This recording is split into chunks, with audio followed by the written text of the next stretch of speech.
Hello guys! Welcome back to my channel. I am Rosel Hugilon, kung hindi mo pa ako kilala. And for today's video, may gusto lang akong i-share sa iyo about living with humbleness or humility. Kung meron kang Bible, pwede mong kunin. Pero kung wala naman, pwede mo lang din namang pakinggan. So, sabi niya dito sa Lucas chapter 18, verses 9 to 14, at kanyang sinalita naman ang talinghagang ito sa nagsisiasa sa kanilang sarili, na nangagpapanggap na sila'y matutuwid at pinawawalang halaga ang lahat ng mga iba. May dalawang lalaking nagsipanhik sa templo upang magsipanalangin. Ang isa'y Fariseo at ang isa'y maniningil ng buwis. Ang Fariseo ay nakatayo at nananalangin sa kanyang sarili ng ganito: Diyos, pinasasalamatan kita na hindi ako gaya ng ibang mga tao na mga manglulupig, mga liko, mga mapangalunya o hindi man lamang gaya ng maniningil ng buwis na ito. Makalawa akong nag-aayuno sa isang linggo. Nagbibigay ako ng ikapo ng lahat kong kinakarutan. Tatapwat, ang maniningil ng buwis na nakatayo sa malayo ay ayaw na itingin man lamang ang kanyang mga mata sa langit, kundi dinadagukan ang kanyang dibdib na sinasabi, Diyos, ikaw ay mahabag sa akin na isang makasalanan. Sinasabi ko sa inyo, nanaog at umuwi sa kanyang bahay ang taong ito na inaaring ganap kaysa isa, sapagkat ang bawat nagmamataas sa kanyang sarili ay mabababa, datapwat ang nagpapakababa sa kanyang sarili ay matataas. So, itong kwento na ito ay siguro, hindi ko alam kung meron na kayong idea about this. Pero itong kwento na ito kasi, napakahalaga nito. Dahil para sa ating mga tao, lalong-lalo na yung mga kapwa ko Kristiyano. Pero if you are someone na hindi pa nakakakilala kay Lord, kasama ka pa rin dito. So, tayong mga tao kasi, meron tayong nature na ipagmayabang yung mga achievements natin.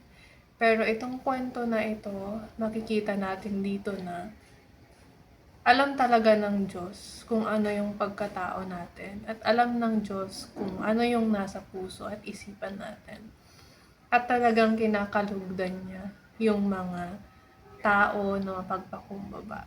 Itong passage na ito sa Bible, dito tinuturo niya lang sa atin or pinapaalala niya sa atin na sa lahat ng aspeto ng buhay natin ay dapat nakikita yung humility or yung humbleness or yung pagpapakumbaba na tinatawag natin. Dahil hindi porket claim na natin na tayo na ay ligtas, tayo ay niligtas ni Jesus mula sa ating mga kasalanan, hindi ibig sabihin nun ay mas magaling na tayo sa iba or perfect na tayo. So, nawa, ang bawat isa sa atin ay mapaalalahanan na kahit tayo ay nagpapabago sa Panginoon, dapat nandun pa rin na lagi nating tandaan na ang pagpapakumbaba ay napakahalagang bagay dahil ito ang gusto ng Diyos. At ayaw ng Diyos yung mga mapagmataas. And kung titignan natin, yung mga sinasabi ng Fariseo ay mga magagandang bagay naman. Nung huli, sabi niya ay nag-aayuno siya at nagbibigay daw siya ng ikapo. Ganon din, although kung titignan natin, ganon din ang ginagawa ng mga Kristiyano or ng mga ibang tao kung titignan natin. Ito yung ginagawa ko, ganyan. Hindi ba nakakatuwa naman talaga? Nakaka-proud naman talaga na ma-achieve yung mga spiritual goals natin. Na mag-improve tayo, na gawin natin palagi yung pagbabasa ng Biblia, pag-attend sa church, pagbibigay ng tithes. Nakaka-proud na meron tayong mga ganong ginagawa kasi para yun sa Panginoon. Pero kung titignan natin, the way na sinabi ng Pariseo, yung sinabi niya ay parang nagmamataas siya sa Panginoon na ito yung mga ginagawa ko para sa iyo. And meron pang ito nga yung nakakatuwa kasi nga sabi niya, hindi ako katulad ng mga tao na yan. Proud na proud pa siya eh. Pero kung titignan natin doon sa last verse, sa verse 14, hindi pa rin siya kinalugdan ng Panginoon dahil nakita sa kanya na nagmamataas siya sa pamamagitan ng pananalangin sa mga sinasabi niya.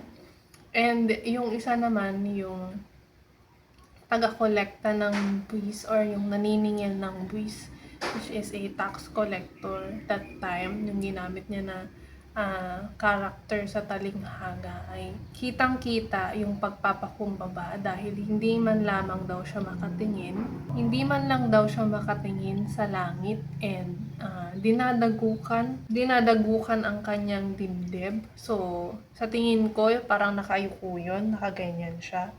Tingin siya sa ganyan position. So, doon natin makikita na talagang merong pagpapakumbaba sa kanya.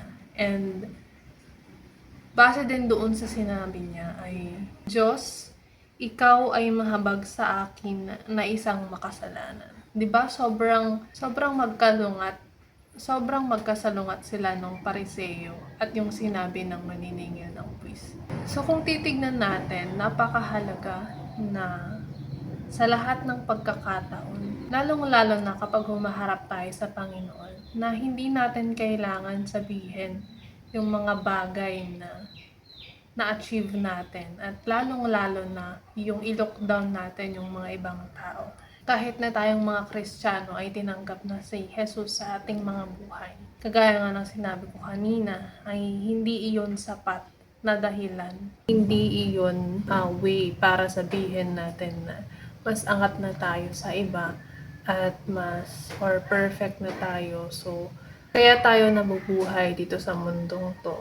Kaya tayo naligtas ay para mag-serve sa Panginoon, para mag-serve sa mga tao. So, sana ang bawat isa sa atin ay mapaalalahanan na sa lahat ng pagkakataon, kahit sino pa man yan, mataas man yan na posisyon or normal lang na tao, sana ay pakitaan natin ng kapakumbabaan. Alam natin na yung mga spiritual goals na yan ay nakaka-proud naman talaga na ma-achieve yung mga yan. Pero sana ay andun pa rin yung kapakumbabaan and hindi tayo tumitingin sa mga pansarili nating kagustuhan or sa sarili natin mismo. Dapat sa lahat pa rin ng pagkakataon, yung mga ginagawa natin ay para sa Panginoon at hindi para sa ating mga sarili.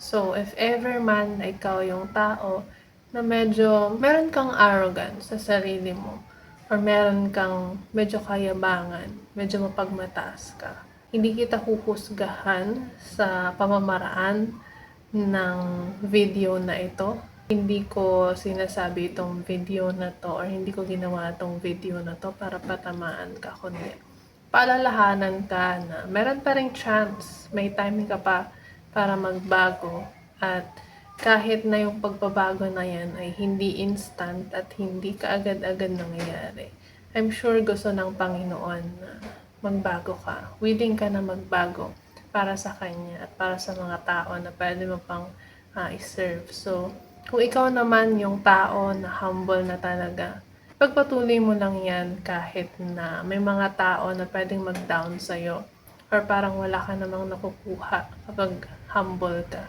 Patuloy mo lang yan kasi yan yung gusto ng Panginoon na gawin mo sa buhay mo. So kung meron man kayong natutunan, meron kayong gustong mga sabihin, pwede kayong mag-comment.